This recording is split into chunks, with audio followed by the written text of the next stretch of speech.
क्या कभी आपके मन में ये सवाल उठा है कि आखिर किसी भी अखबार पर नीचे 4 बिंदु क्यों बने रहते हैं? आखिर रेल की पटरियों पर जंग क्यों नहीं लगते? और क्या आपको पता है दुनिया का सबसे बड़ा रेत का महल कहाँ है? और क्या आपको मालूम है गूगल मैप नेविगेशन में किसकी वॉइस सुनाई देती है? तो जानने के लिए बने रहिए वीडियो के एंड तक। नंबर 1, डेनमार्क ने दुनिया का सबसे ऊंचा रेत का महल बनाकर Guinness book of world record में अपना नाम दर्ज करा लिया है। त्रिकोणीय आकार का रेत महल डेनमार्क के ब्लोकस शहर में बनाया गया है, जिसकी ऊंचाई 21.16 मीटर यानी 69.4 फीट है। डेनमार्क के रेत मूर्तिकार विशेषज्ञ विल्फ्रेड स्टीजगर ने 30 रेत मूर्तिकारों के साथ मिलकर दुनिया का सबसे ऊंचा रेत का महल बनाकर विश्व रिकॉर्ड कायम कर दिया है।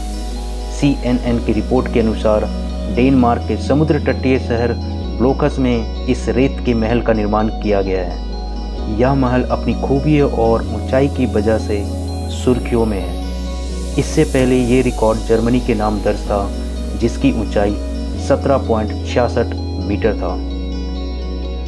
नंबर 2, अगर आप हर दिन अखबार पढ़ने के आदी हैं या आपने कभी भी अखबार पढ़ा होगा तो आपने उसके हर पेज के नीचे 4 रंग के बिंदु देखे होंगे।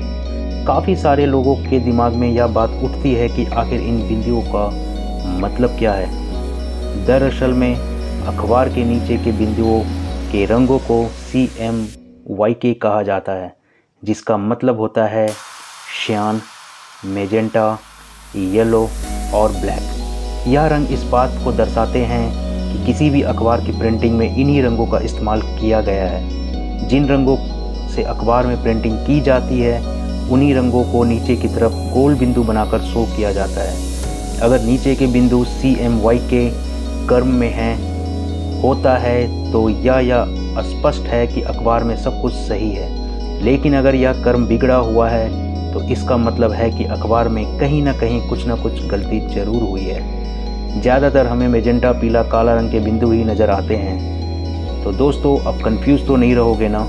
जब भी इन बिंदुओं को देखोगे तो आप जान जाओगे कि इनका मतलब क्या है। नंबर 3, क्या आपने कभी सोचा है कि रेलवे ट्रैक पर कभी जंग क्यों नहीं लगती? तो आइए जानते हैं। दरअसल में रेल की पटरी बनाने के लिए एक खास तरह का स्टील इस्तेमाल किया जाता है, जो लोहे से ही बनता है। स्टील और मैग्लोय को मिलाकर ट्रेन की पटरियां तैयार की जाती है। स्टील और मैग्लोय के मिश्रण को मैग्नीज स्टील कहा जाता है। इसमें 12% मैग्नीज और 1% कार्बन मिला होता है। इस वजह से ऑक्सीकरण नहीं होता है या फिर काफ़ी धीमी गति से होती है, इसलिए कई सालों तक इसमें जंग नहीं लगती। जंग लगने से रेल की पटरी को जल्दी बदलना पड़ेगा और इसमें खर्च भी काफ़ी होगा। यही वजह है कि पटरी को जंग प्रतिरोधक बनाने के लिए उसमें स्टील, मैग्नीज और कार्बन का उपयोग किया जाता है। तो दोस्तों, अब तो आप समझ गए होंगे कि रेल की पटरी में जंग क्यों नहीं लगती। दोस्तों, जानकारी पसंद आई हो तो एक लाइक ज़रूर कर देना।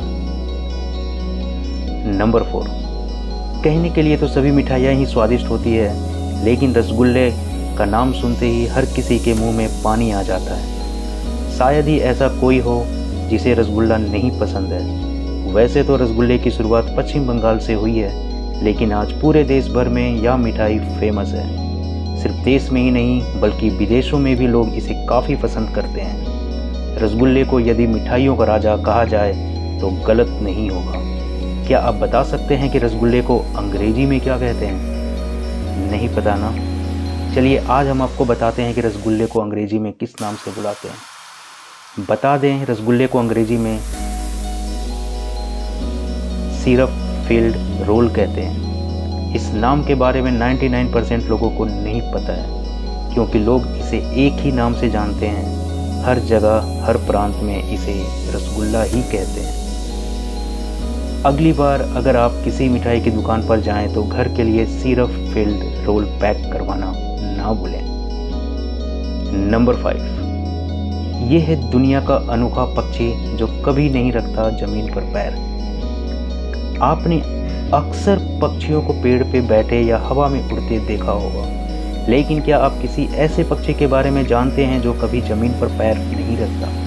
आपको जानकर हैरानी होगी कि भारत के महाराष्ट्र राज्य का राजकीय पक्षी हरियल एक ऐसा पक्षी है जो अपना पैर कभी धरती पर नहीं रखता है। इन पक्षियों को ऊंचे ऊंचे पेड़ वाले जंगल पसंद है। यह अक्सर अपना घोंसला पीपल और बरगद के पेड़ पर बनाते हैं। अधिकतर हरियल पक्षी झुंड में ही पाए जाते हैं। इसका वैज्ञानिक नाम ट्रेरोन फोनिकोपेट्रा है।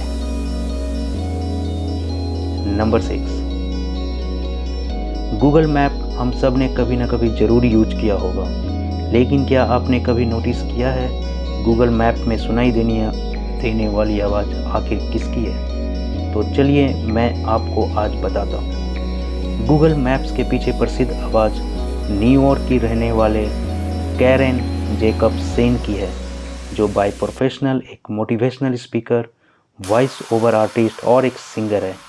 दुनिया इन्हें जीपीएस गर्ल के नाम से भी जानती है। एक रिपोर्ट्स के मुताबिक गूगल अपने गूगल मैप के लिए अमिताभ बच्चन की आवाज़ की मदद ले सकते हैं। इसको लेकर अमिताभ से बातचीत चल रही है।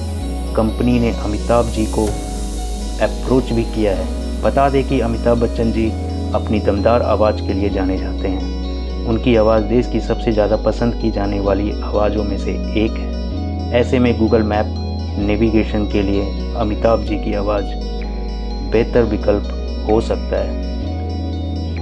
तो दोस्तों, उम्मीद है आपको ये फैक्ट्स पसंद आई होगी। आपको कौन सा फैक्ट्स ज़्यादा अच्छे लगे कमेंट बॉक्स में लिख के बताना, और ऐसे ही रोचक फैक्ट्स जानने के लिए चैनल को सब्सक्राइब और बेल आइकन को प्रेस ज़रूर कर लेना, ताकि अगली वीडियो की नोटिफिकेशन आपको मिल जाए। मिलते हैं जल्दी एक नए फैक्ट्स के साथ।